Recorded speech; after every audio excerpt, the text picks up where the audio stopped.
안녕하십니까. 나는 꽤 나이가 들어서까지 세속적인 출세니, 벼슬, 관직, 직책 등으로 볼 때 가장 신뢰와 존경, 그리고 감히 범접할 수 없는 근엄한 자리는 대법원장이라고 생각했었습니다. 그런데 세상 돌아가는 것과 사람 사는 것에 대해 나름대로 감이 잡힐 때쯤부터는 사람은 사람이구나, 개인차가 있을 뿐이구나 하는 것을 짐작했습니다. 그래도 대법원장은 좀 다르겠거니 했던 허상은 문재인 정부가 적폐청산을 한다며 전 대법원장을 헌정 사상 최초로 구속시키면서 깨지기 시작했습니다. 그러더니 그 후임 대법원장은 후배 판사의 탄핵과 관련해 두 번, 세 번씩 거짓말한 것이 터져 나오는 것을 보며 사람은 다 그놈이 그놈이구나 하는 것을 확신하게 됐습니다. 오늘 아침 보도에 보니 김명수 대법원장이 지난해 최소 3차례 임성근 부산고법 판사의 사표 수리를 거부했던 것으로 드러났습니다. 사표 수리를 거부했던 시기는 여당인 더불어민주당 내에서 임 부장판사에 대한 탄핵 얘기가 본격화된 시기 등과 겹친 것으로 밝혀졌습니다.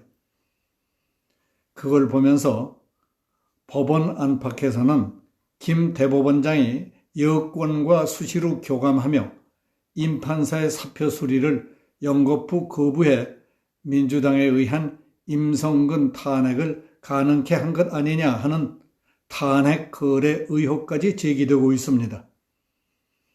뿐만 아니라 정기 인사 때 사직하겠다는 임 부장판사의 요청마저 거절한 것으로 확인되면서 탄핵 발언 거짓말에 이어 이 거짓말을 언론과 야당에 해명하면서 또 거짓말을 했다는 지적이 나왔습니다.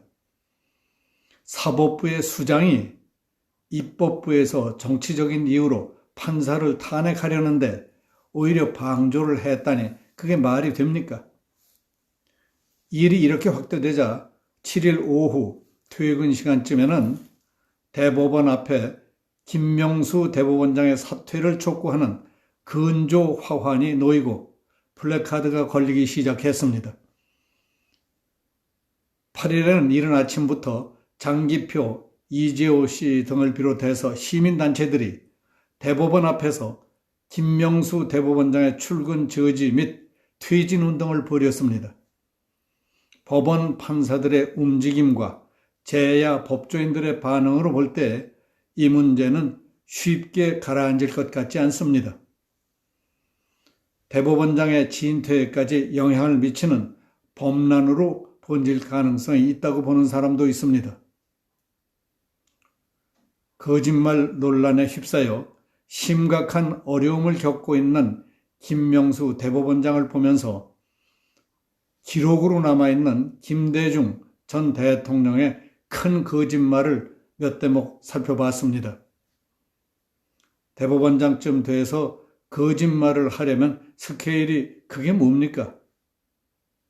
사법부의 수장이 집권 세력과 입법부의 비위를 맞추기 위해서 자신이 위협을 막고 보호해야 할 법원의 부장판사를 제물로 바치기 위해 두 번, 세 번씩 거짓말을 하고 변명을 하다니 스스로 부끄럽지 않습니까?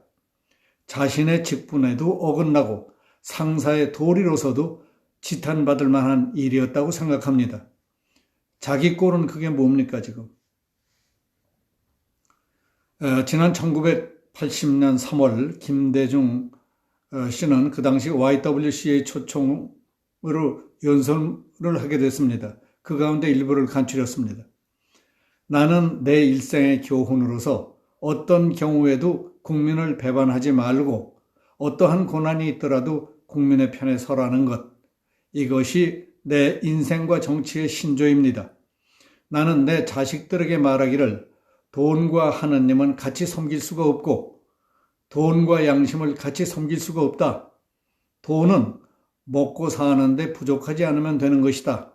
그 이상의 부를 가지게 되면 부의 노예가 되고 친구들로부터 멀어지고 국민으로부터 격리되고 그리고 교만해지고 타락한다.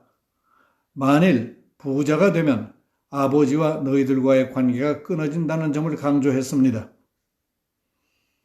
여러분, 나는 국민에게 충성을 다하는 것을 정치인으로서의 최대 기본으로 생각하고 있기 때문에 나는 무엇이 되기 위해 사는 사람이 아닙니다.